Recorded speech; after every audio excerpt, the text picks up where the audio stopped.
We all know that a legislative election in a country can totally affect the geopolitics of the region, whether it is about South Asia or whether it affects the whole world order like a US presidential election. The election in Latin America is also important. Recent victory in El Salvador and Ecuador have paved the way for the right-leaning parties once again in the region. To know more about the importance of elections in Latin America, we have Dr. Aparaajita Pandey to discuss it more. So my first question is to you. How important is the Latin American elections in both the Americas and North as well as the South America? Okay. So, this is an interesting question because usually it is always asked the other way around. Usually it is always how important are, I'm guessing when you talk about North America, you're primarily focusing on the US. So mostly the question always asked is how important are the US elections for all of Latin America? What are the implications going to be for the US? So when we talk about Latin America as a whole, firstly, we need to understand that this is not one monolithic entity. These are different countries with different problems, and they are going through an election cycle which started in 2019, but it's going to go on till 2024. So even though we are seeing the pandemic right now, and I'm guessing even with a conservative estimate, till mid 2022 we are going to see the effects of pandemic. Till 2024 maybe the situation changes. So when we talk about Latin American elections and how they affect North America, so let me answer that question first, and then I'll come back to how it affects South American countries in general. With the Biden administration, what has happened is that this aberration that came, this complete disjointing of US and its constant relationship with Latin America, which came during the Trump era, that is supposedly changing. Biden during his years as a politician has always taken a keen interest, and he has seen most Latin American presidents that are presidents today grow from small politicians to becoming presidents of their countries. So when we talk about when we talk about US, I don't think that it is going to be a great geopolitical shift, or that people are waiting with bated breath in the US looking at what El Salvador is happening, is going to do with its elections, or what Ecuador is going to do with its elections. But certainly the ease of trade, what is going to happen to the whole question of illegal immigrants, which is still a big question. How will US and Brazil continue their relationship in the future? How good or how easy it is going to be between the relationship between US and South America in general? How easy that relationship is going to be? How coherently they could work? Biden came up with this statement where he said he wants to see a democratic middle class Americas, which obviously when he talks about the Americas, he talks about the North and the South. When we look at the Biden dream, so to say, for the Western Hemisphere, how easy it is going to be to achieve, that really depends on the kind of governments that come, and how how willing they are to work with the US as a prominent entity in the region. For a very long time, most South American nations have said, "Oh, we don't want the US interference," and it's true to an extent, and it's right to an extent that they don't want American interference. But the cold hard facts are that the US is there, the geographical proximity is there, and the geopolitical influence is there. So no country on both sides can deny that they are going to have to work in tandem if they want a peaceful, fairly progressive, fairly coherent Western Hemisphere. So when we talk about the Latin American elections affecting the US, we are basically looking at governments that are willing to work with the Biden administration. As far as South American elections and how they impact other South American nations go, I feel like the political dissatisfaction that we saw in 2019 and 2020 is going to continue to an extent. The change that most people want, the fact that Argentina did legalize abortions, and now we see that Ecuador has done so in cases of rape. We saw that Bolivia, even after the whole Evo Morales fiasco, they still elected Luis Arce, who is basically another very akin to Evo Morales in terms of the fact that he is a person who is from an indigenous community. He is a person who is a little left of center. So what we see is that people want political change. How they get it, that is the effect that most countries are going to take from each other. We saw political protests in Chile, we saw political protests in Bolivia, we saw them in Argentina. Are we going to see them in Brazil? Most probably, yes. We're seeing them in Colombia. So I think the elections would affect each other in terms of how people react to those elections, not in terms of how governments react to each other.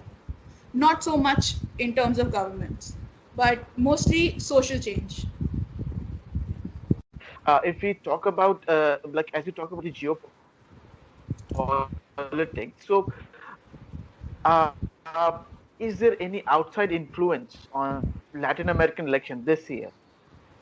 See, if you're talking only about this year, I think, Abhinav, we have to understand that when we talk about Latin American countries, barring a country like Brazil or probably Argentina and Chile, we are not looking at countries that are great geopolitical movers and shakers. This is not a Russian election or a Chinese election or an American election for that matter.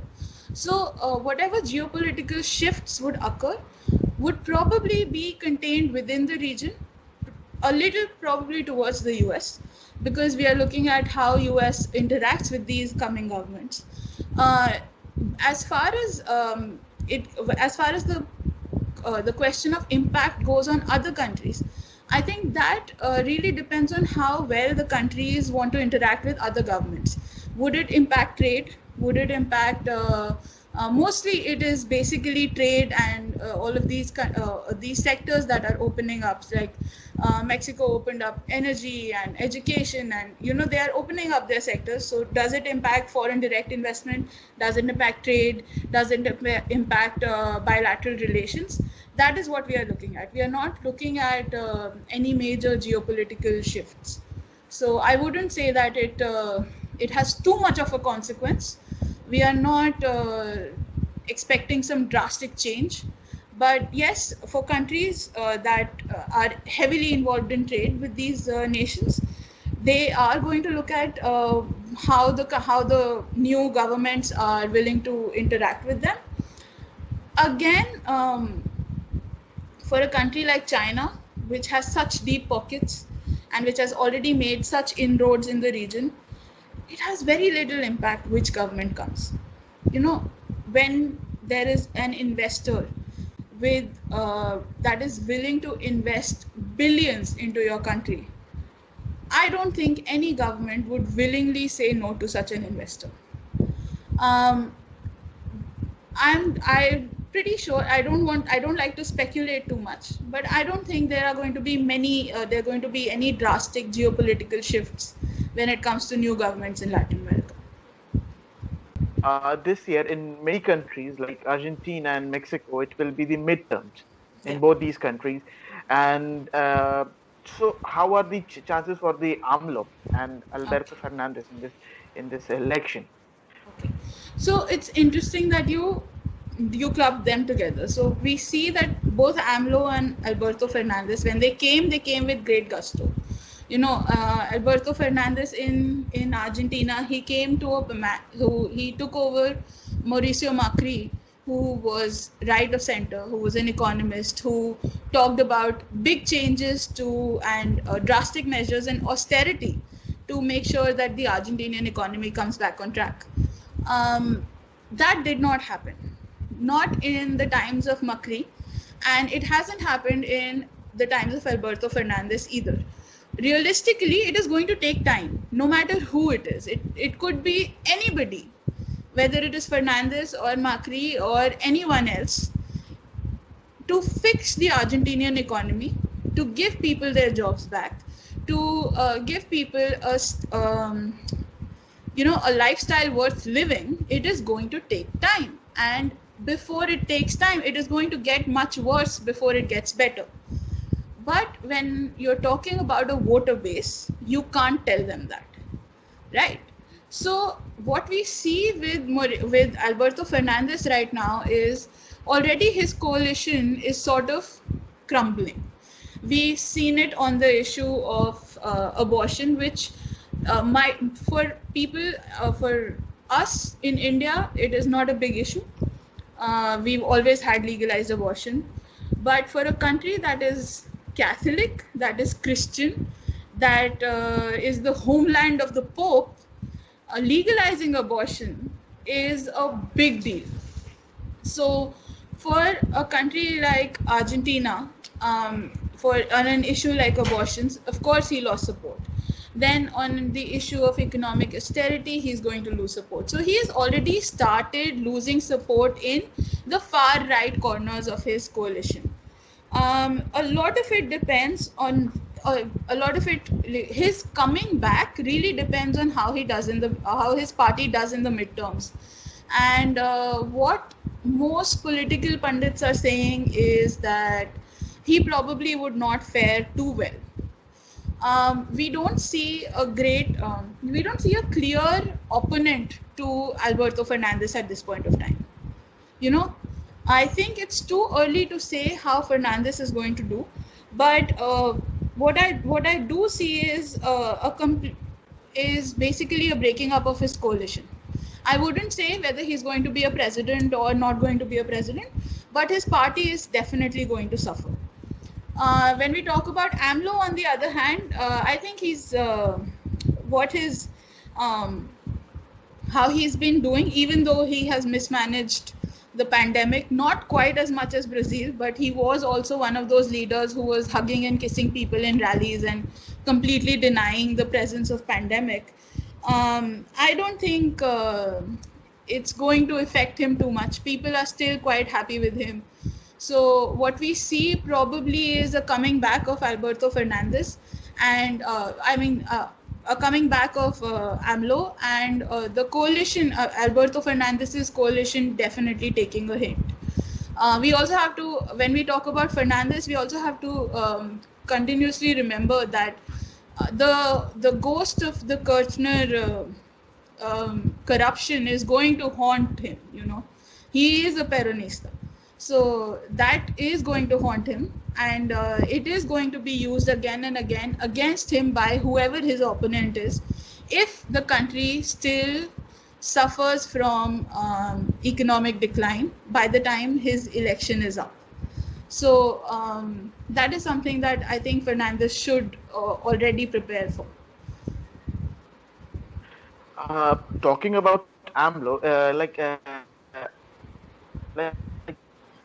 it happened in Mexico. There was a rally just after, I think, November to 2020. There was a from their workplace, and there was a huge uprising, against the domestic violence, and Yes. against all those discrimination the crime happens against. So how AMLO will this affect the AMLO in the midterm election? The rally that happened about domestic violence, about violence against women, I think we need to see that in a larger context. This is a small cog in the wheel of these rallies happening all over Latin America. You see these rallies in Chile, you see these rallies in Brazil, in Colombia, in Argentina. People are rising up to this problem of extreme machismo, of women being treated as second-class citizens. And that in itself the problem is it is still seen as a feminist issue. It is not seen as a societal issue in general. When women get up and say we need equal rights, or we don't want domestic violence against us, or we want to walk on the streets safely, it is still seen as a women's issue.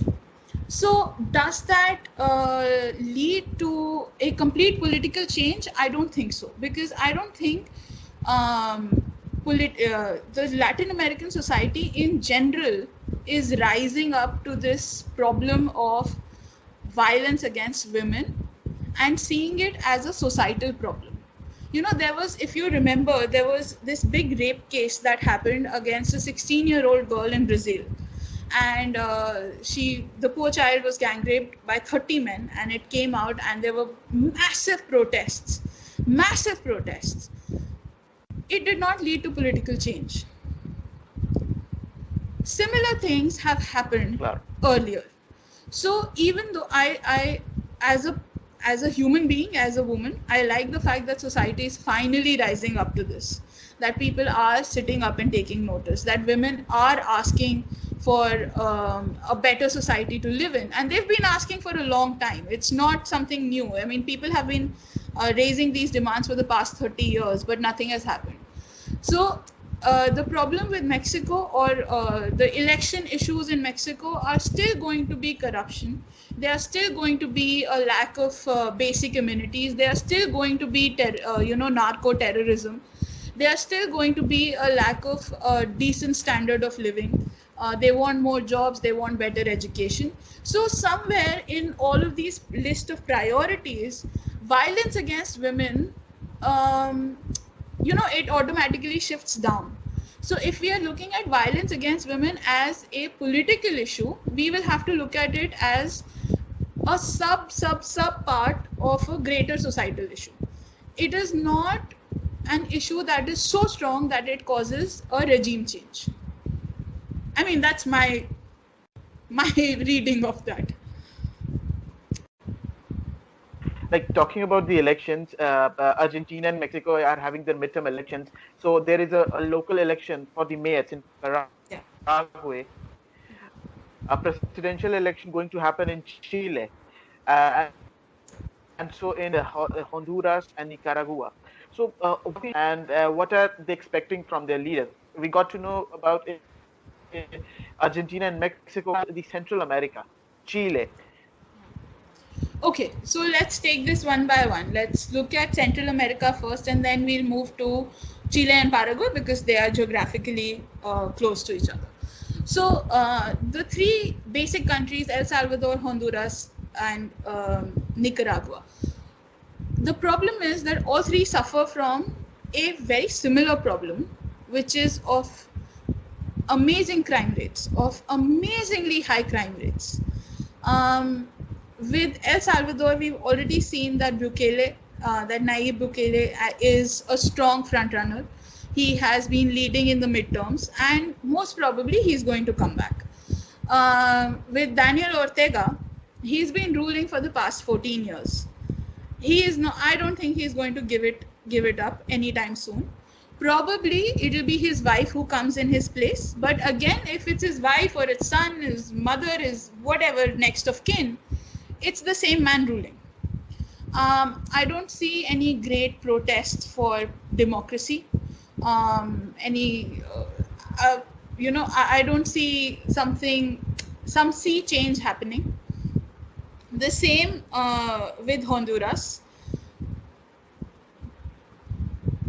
The problem with these countries is that they need a systemic change, and nobody is willing to put their political career on the line to get systemic change in the country.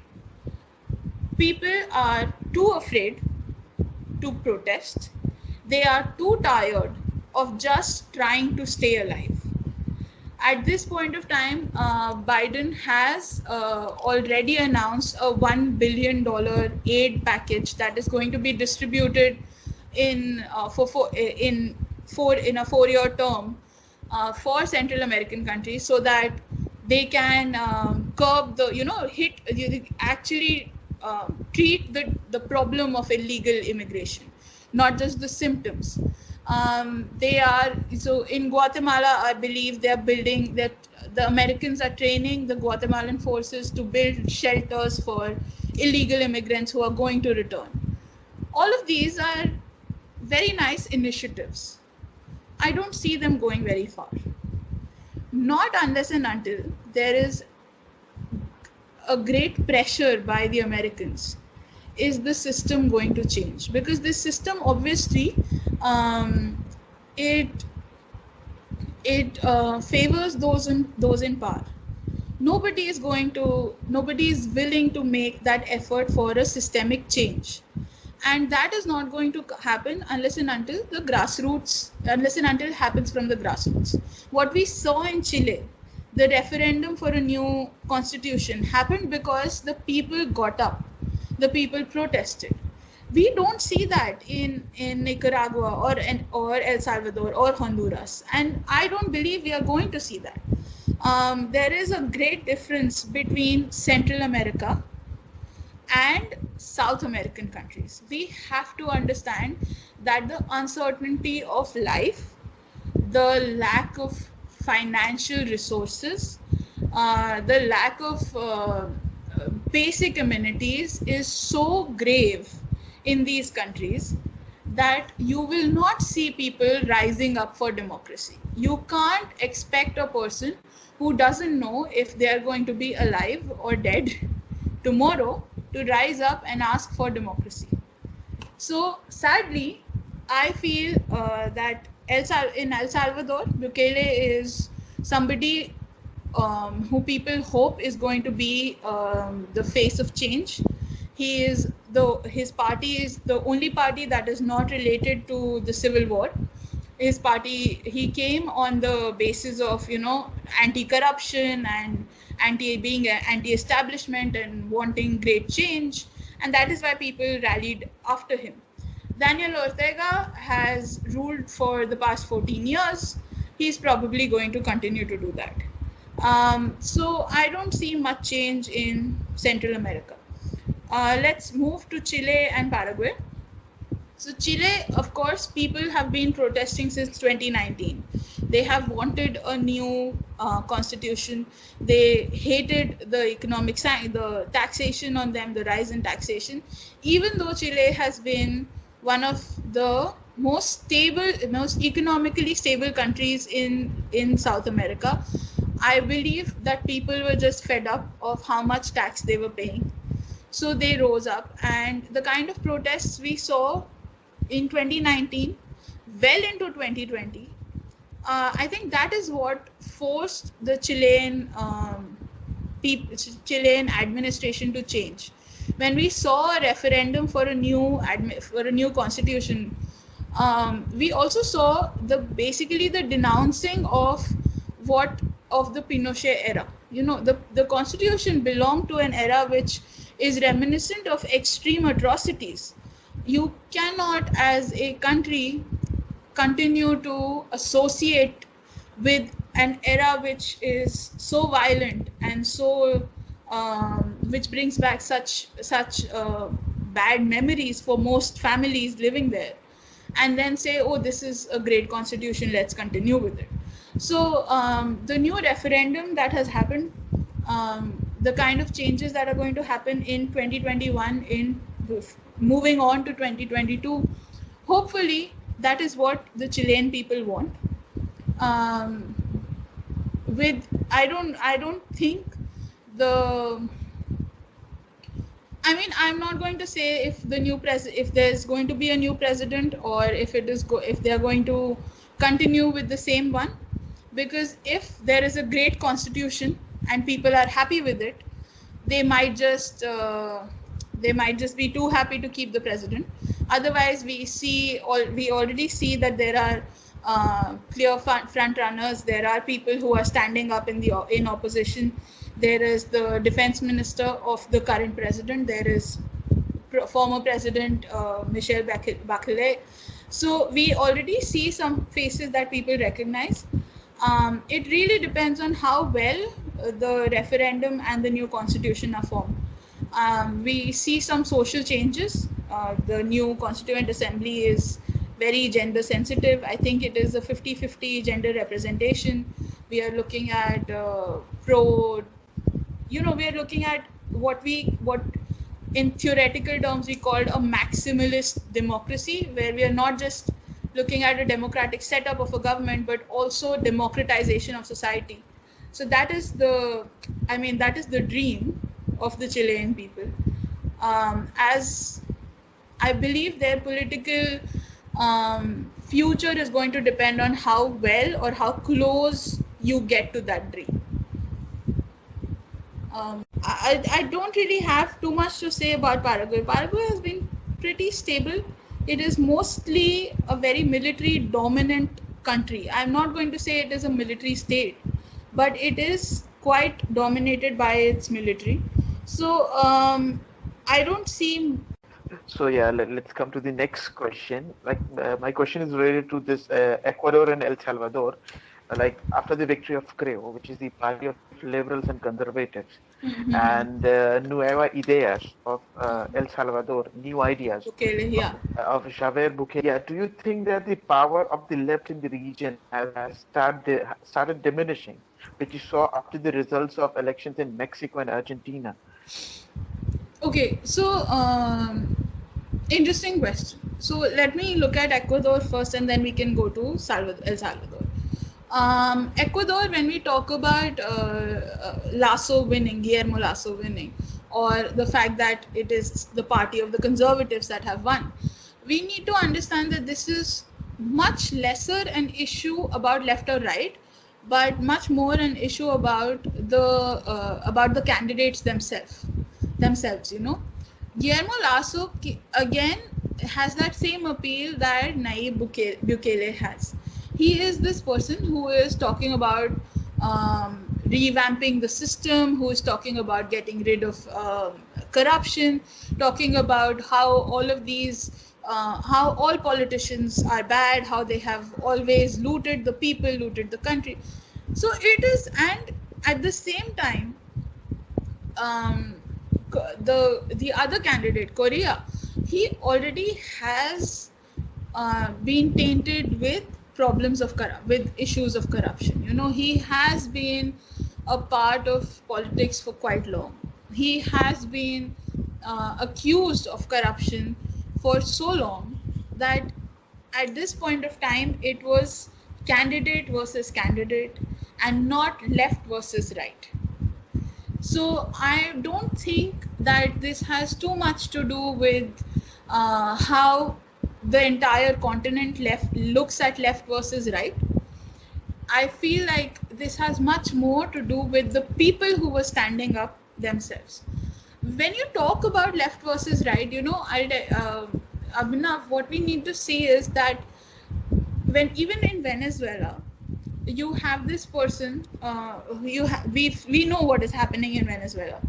And to anybody who, the first instinct would be, oh great, if there is nobody, why don't we just get behind what's his name? I'm so sorry, I completely Maduro. No, not Maduro. Maduro is a leftist. No, Nicolas Maduro is the current president Guaido. Yes. So why don't we just get behind Guaido? And he did get recognized by some 50-odd states during the first year of rise of Guaido, But it is not the Venezuelans who are behind him. They don't see him as his own. They don't see him as a person who is a viable presidential candidate, not because they are in love with Maduro, or not because they want only a leftist leader, but because they understand that the problem is with the leader and not with the system. They understand that the problem is of maladministration. The problem is not with socialism, but with the fact that there are people who are misusing socialism for their own gain. So people are very smart. They are no longer swayed with these, at least majority is no longer swayed with these great speeches about left or right. People are looking at their candidates and making decisions according to their merits and demerits. When it comes to El Salvador, I think I was already talking about it when I talked about Central America in general. Nueva Ideas, Bukele's party, is the only party that is not related to their memories of the Civil War. Point one. Point two, Bukele came with this great promise of being anti-establishment, being a person who is an outsider, being a person who is there to proverbially drain the swamp, etc. He has a very Trumpian appeal, he is constantly talking about a new era. His party is called New Ideas. So there are people who are just fed up of the system, of how it is, of how they have suffered for so long. So they have given a chance to a man who promises to make it better for them. Again, nothing to do with left or right, but to do with the candidate. So as far as the appeal or the spread of the left or a new pink tide goes, I don't think there is much to decipher or there's too much to read between the lines. It is not like that.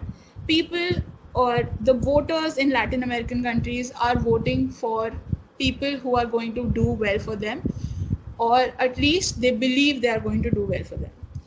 Whether they belong to the left, to the right, to the center, it really doesn't matter that much right now. So that is my reading of all of this. And talking about the Javier Bukele, who is the cousin of Nayib Bukele, how much nepotism and family politics are relevant in the region? See, with the Bukele clan, we all know that already Nayib Bukele, he rules with his 3 other brothers, I believe it's Yusuf, Ibrahim and one more, Karim. So the 4 brothers rule together. Their mother is also a person whom they constantly consult with. However, none of them actually have a political position. So it's a very nice, convenient position to hold, because you are in constant touch with the president of a country, but you are not held accountable to the people because you are not politically appointed. Nepotism, or it's not new. You look at Daniel Ortega, you see him probably putting his wife in the presidential seat. We've seen that in Argentina. So this is nothing new. People who are presidents will want their own people as their supporters. If I am the president of my country, it will be really nice system to have different chief ministers as my own cousins. They're always going to be with me. So how strong or weak nepotism is really not a battle at this point of time for El Salvador. I think the bigger question that more people are interested in is Bukele going to make it better for us? Is he going to make our lives better? Whether it's Javier Bukele or Nayib or his 3 brothers come into picture or not, I don't think they are really concerned with that. Okay, so that's bring us to the last question of the interview.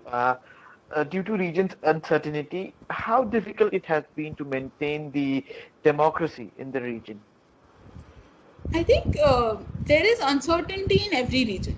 There's uncertainty in Africa. There's uncertainty in Eastern Europe. There's uncertainty in Southeast Asia. That's not something that's new. As far as there is politics, there is going to be uncertainty. How difficult is it to continue with democracy in the region is a very value-laden question. Till the time there are elections that are happening, that are free and fair, with terms and conditions applied. No elections are completely free and fair. That are mostly free and fair, I would suggest that there is democracy. When we see political protests happening and countries reacting to those political protests, administrations taking notice of those protests and then trying to change, trying to give an answer to their voters, even though there is great suppression by the police. I mean, in no way am I saying these were peaceful. I'm not saying that the police didn't go out and beat people up. That happened, but there were still protests. And Chile is the biggest example. I mean, they are now changing their constitution. So I don't think that democracy is going anywhere. Democracy is here to stay. Once you know how to live in a democratic country, once you know how democracy can be, what choice is, what free choice is, no country wants to go back to some sort of an authoritarian regime, whether it is a dictatorship or a military regime. That is not happening. I don't think that is happening. So democracy is here to stay. Leaders come and go, but the system stays. That is how the game is played, right? So I don't think there is any threat to democracy. Well, thank you so much for your time, Dr. Thank you so Pandey. much. And thank you so much for having me. Now, in